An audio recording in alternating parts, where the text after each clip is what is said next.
கல்வி மறுசீரமைப்பின் கீழ் தரம் 6ற்கான ஆங்கில மொழி பாடத்திற்கான மொடியூலில் உள்ளடக்கப்பட்டிருந்த பொருத்தமற்ற இணையதளத்தின் பெயரை அடிப்படையாக கொண்டு விவாத நிலைமை ஏற்பட்டது. கல்வி அமைச்சினால் நியமிக்கப்பட்ட ரஞ்சித் ஆரியரத்ன குழுவின் ஆரம்ப அறிக்கையின் பரிந்துரைக்கமைய இந்த சம்பவம் தொடர்பில் தேசிய கல்வி நிர்வாகத்தின் பிரதி பணிப்பாளர் நாயகம் தர்ஷன சமரவீரவை கட்டாய விடுமுறையில் அனுப்புவதற்கு நேற்று நடவடிக்கை எடுக்கப்பட்டது.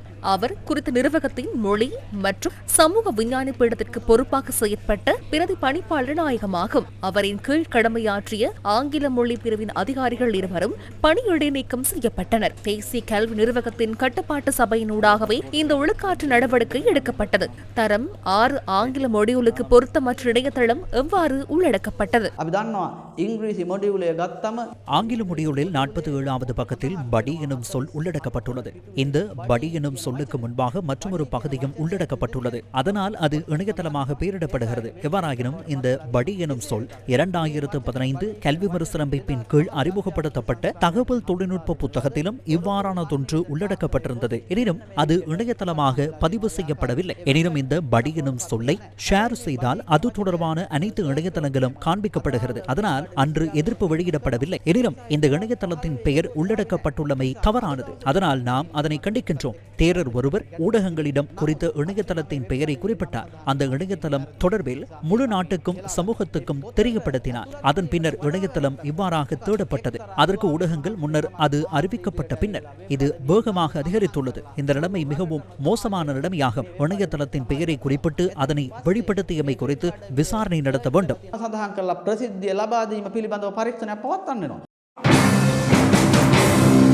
கல்வி மறுசீரமைப்பில் ஏற்பட்டுள்ள சிக்கல் நிலைமை தொடர்பில் அமைச்சரவை பேச்சாளர் இன்று இவ்வாறு தெளிவூட்டினார். தேசிய கல்வி நிர்வாகத்தில் கடமையாற்றும் அதிகாரிகள் தொடர்பான தீர்மானத்தை கல்வி அமைச்சராலோ அல்லது கல்வி அமைச்சர் செயலாளராலோ எடுக்க முடியாது. NAA-வின் கட்டுப்பாட்டு பிரிவுக்கே அது தொடர்பான தீர்மானத்தை எடுக்க முடியும். கல்வி நிர்வாகத்தை போன்ற நாட்டின் புகழ்பெற்ற ஒரு நிறுவனத்தின் அதிகாரிகளின் சேவை பொதுமக்களுக்கு முன்பாக அவமதிப்புக்கு உள்ளாகும் வகையிலோ அல்லது கண்காணிப்பு குறைபாட்டுடன் செயற்படுவதும் அதற்காக தாம் பொறுப்பு கூற தேவையில்லாததை போன்று கருத்து தெரிவிப்பதன் ஊடாக பொறுப்பு கூறலிலிருந்து விடுபடும் நிலைமை உருவாகியுள்ள தேசிய கல்வி நிர்வாகத்தின் பிரதிபலிப்பாளர் SAD சமரவீர தொடர்ந்தும் அந்த நிறுவனத்தில் சேவையாற்றுவதால் விசாரணைகளுக்கு பாதிப்பு ஏற்படுகிறது. அதற்கமைய நிறுவன சட்டக்கோவையின் 20/1 சரத்துக்கு அமைய அவரை கட்டாய விடுமுறையில் அனுப்ப பரிந்துரைக்கப்பட்டுள்ளது. அதேபோன்று மேலும் 2 அதிகாரிகளுக்கு எதிராக ஒழுக்காற்று நடவடிக்கை எடுக்கப்பட்டுள்ளது. கல்வி மறுசீரமைப்பு முழுமையாக நிறுத்தப்படவில்லை. கல்வி மறுசீரமைப்புக்கான ஏனைய செயற்பாடுகள் முன்னெடுக்கப்பட்டுள்ளன. 6ஆம் தரத்திற்கான விடயதானங்கள் மாத்திரம் சில மாதங்களுக்கு நிறுத்தப்பட்டுள்ளது. அந்த காலப்பகுதியில் சிலரால் உருவாக்க குழப்பத்திற்கான தீர்வை கண்டறிய முடியும். அந்த கேள்விக்கான பதிலையே நாம் கேட்கின்றோம். அவசரமாக அங்கு அது எவ்வாறு வந்தது? பொறுப்பு கூறலிலிருந்து விலகி செய்யப்பட்டது யார்? தேசிய கல்வி நிர்வாகத்தின் சார்பிலும் கல்வி அமைச்சின் சார்பிலும் அது தொடர்பான விசாரணைகள் நடத்தப்படுகின்றன. மற்றொரு பக்கத்தில் குற்றப்புலனாய்வு திணைக்களமும் விசாரணைகளை முன்னெடுத்துள்ளது. அதற்கமைய சட்டம் நடைமுறைப்படுத்தப்படும். இதனூடாக கல்வி மறுசீரமைப்புக்கு தலைமைத்துவம் வழங்கும் கல்வி அமைச்சர் அல்லது கல்வி அமைச்சின் செயலாளர் உள்ளிட்ட அதிகாரிகளை தண்டிப்பது பொருத்தமானது அல்ல. எனினும் அதுவே எதிர்க்கட்சியின் நோக்கமாக மாறியுள்ளது. கல்வி திட்டத்தில் ஏதேனும் துஷ்பிரயோகம் நடந்திருக்கின்றதா என கண்டறிந்து அடுத்த ஊடக சந்திப்பில் கூறுங்கள். அவ்வாறு எதுவும் இல்லை. குறிப்பிட்ட ஒரு சம்பவம் மாத்திரமே நடந்துள்ளது. அந்த சம்பவத்துக்கு எதிராக கட்டாயமாக நாம் நடவடிக்கை எடுப்போம்.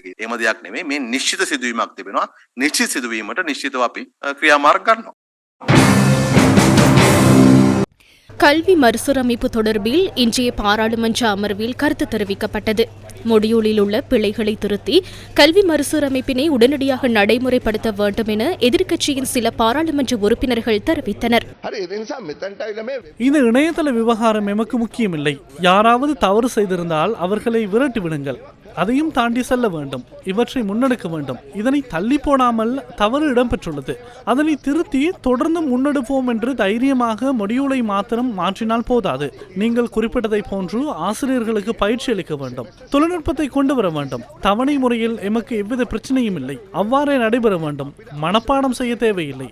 அனைத்தும் AI தொழில்நுட்பத்தில் இருக்கின்றது. ஆனால் ஒரு மாணவன் அந்த தகவல்களை எவ்வாறு பெற்று தனது வாழ்க்கையில் எவ்வாறு பயன்படுத்துவது என்பது தொடர்பில் அறிந்து கொள்ள வேண்டும். அதுவே அவசியமாக இருக்கின்றது. தரம் 1 மற்றும் தரம் 6ற்கான கல்வி மறுசீரமைப்பினை மேற்கொள்ள வேண்டாம் என நான் கூறினேனா? அதனை நடைமுறைப்படுத்த வேண்டாம் என நாம் கூறவில்லை. ஆங்கில பாடத்திற்கான மொடியூலில் ஆபாச இணையதளத்தின் பெயரை நீங்களே குறிப்பிட்டிருந்தீர்கள். அதனையும் எதிர்க்கட்சியா செய்தது. கல்வி மறுசீரமைப்பினை மிக விரைவில் நடைமுறைப்படுத்துங்கள். அதுவே எமது பொறுப்பு, அதுவே எமது கடமை, அது அரசாங்கத்தின் பொறுப்பாகும். எனினும் பாராளுமன்ற உறுப்பினர் திலீப் ஜெயவீர தொடர்ந்தும் கல்வி மறுசீரமைப்பிற்கு எதிர்ப்பு தெரிவித்து வருகின்றார். இது அழிவுக்குரிய விடயம். நாம் பாடசாலைக்கு செல்லும் காலப்பகுதியில் 5 ரூல் புத்தகங்களே காணப்பட்டன. எனினும் கல்வி மறுசீரமைப்பில் அது இல்லாமல் செய்யப்பட்டுள்ளமை உங்களுக்கு தெரியுமா? நாம் சிறிய வயதில் ஒரு எழுத்தை 100 தடவைக்கு மேல் எழுதியே அழகாக எழுத பழகினோம். தற்போது கல்வி மறுசீரமைப்பில் அச்சிடப்பட்ட ஒரு புத்தகமே வழங்கப்பட்டுள்ளது. அதில் 5 எழுத்துக்களை கூட எழுத முடியாது. அந்த புத்தகத்தை வீட்டுக்கு கொண்டு செல்லவும் முடியாது. 5 ரூல் புத்தகமும் இல்லை. இதுவே நடக்கின்றது.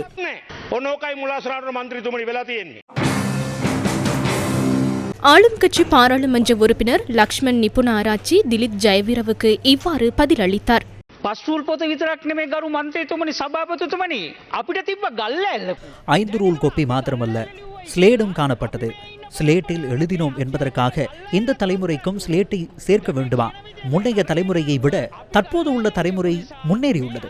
5 ரூல் கோப்பி எங்கும் தடை செய்யப்படவில்லை. அது இன்னும் உள்ளது. நீங்கள் மறுசீரமைப்பு தொடர்பில் தெரிந்து கொள்ளவில்லை. ஒரு நாய் ஊளையிட்டால் அதனை சுற்றியுள்ள எல்லா நாய்களும் ஊளையிடும். எனினும் ஏன் ஊளையிடுகின்றோம் என்று அவற்றுக்கு தெரியாது. அதுபோலவே இதுவும்.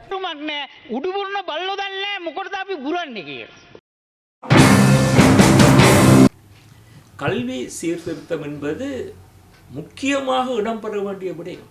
அதுக்கு நாங்கள் எதிர்ப்பு கிடையாது. 2015ஆம் ஆண்டுக்கு பிற்பாடு 8 வருடத்துக்கு பின்பு 2021, 22, 23ஆம் ஆண்டுகளுக்கு நடக்க வேண்டிய கல்வி சீர்திருத்தம் தாமதமாகி விட்டது. அதை பரவாயில்லை. ஏனென்றால் கோவிட் இருந்தது, பொருளாதார பிரச்சினை, நாட்டின் அரசியல் அஸ்திரத்தன்மை எல்லாம் இப்பொழுது எல்லாம் தணிந்து விட்டது. கல்வி சீர்திருத்தம் நிச்சயமாக நடைமுறைப்படுத்த வேண்டும். கல்வி சீர்திருத்தம் முக்கியமாக கொண்டு வரப்பட வேண்டும். ஆனால் அதில் உள்ளடக்கம் என்னவென்பது முழு வருடத்துக்கான உள்ளடக்கத்தை மக்களுக்கு மத்தியில் அரசியல்வாதிகள் பாராளுமன்றத்துக்கு எல்லாருக்கும் முன்வைக்கப்பட்டு அது சம்பந்தமாக ஒரு கலந்து ஆலோசனை செய்யப்பட்டதுக்கு பின்பாடு இதை நடத்துவது நல்லது. புதிய கல்வி சீர்திருத்தம் என்பது காலத்தினுடைய தேவைக்கேற்ற வரவேற்கத்தக்க விடயம். ஒரு சாரார் எதிர்க்கிறார்கள். என்னன்னு சொன்னா, நவீன உலகமயமாதலுக்கு ஏற்ப நாங்கள் எங்களை தயார்படுத்தணும். இலங்கை ஒரு தீவு. அந்த தீவு அடிப்படையில் இருக்கேக்க மீன் கூட மாலதீவுலையும் ஜப்பான்ல இருந்து நாங்கள் கொரோனா காலத்திலேயோ அல்லது வெள்ள காலத்திலோ இறக்குமதி செய்கிறோம். ஆனால் இங்கே இருந்தால் ஏற்றுமதி செய்கிறாங்க. அப்போ இந்த நிலையிலிருந்து புதிய கல்வி சீர்திருத்தம் செயல்பாடு ரீதியாக அவர்கள் சொல்லுகிறார்கள். அப்போ 21ஆம் நூற்றாண்டுக்கு ஏற்றவாறு சில மாற்றங்களை செய்து புதிய கல்வி சீர்திருத்தம் தேவைதான். இந்த புதிய சீர்திருத்த கல்வி என்பது கட்டாயம் மாணவர்களுக்கு தேவையான ஒன்று. அதை நாங்கள் ஏற்றுக்கொள்கின்றோம், வரவேற்றுக் கொள்கின்றோம். இந்த புதிய சீர்திருத்த கல்வி மாணவர்கள் மத்தியில் நல்லதொரு பிரஜையாக, நாட்டினுடைய நற்பெயரை பாதுகாக்கின்ற பிரஜையாக இருப்பதோடு, கல்வியானது தொழிலோடு சம்பந்தப்பட்ட ஒரு தொழிலை மாணவன் தெரிவு செய்யக்கூடிய அவ்வாறான ஒரு கல்வியை நாட்டிற்கு வழங்குவதே இந்த சீர்திருத்த கல்வியினுடைய நோக்கமாக இருக்க வேண்டும்.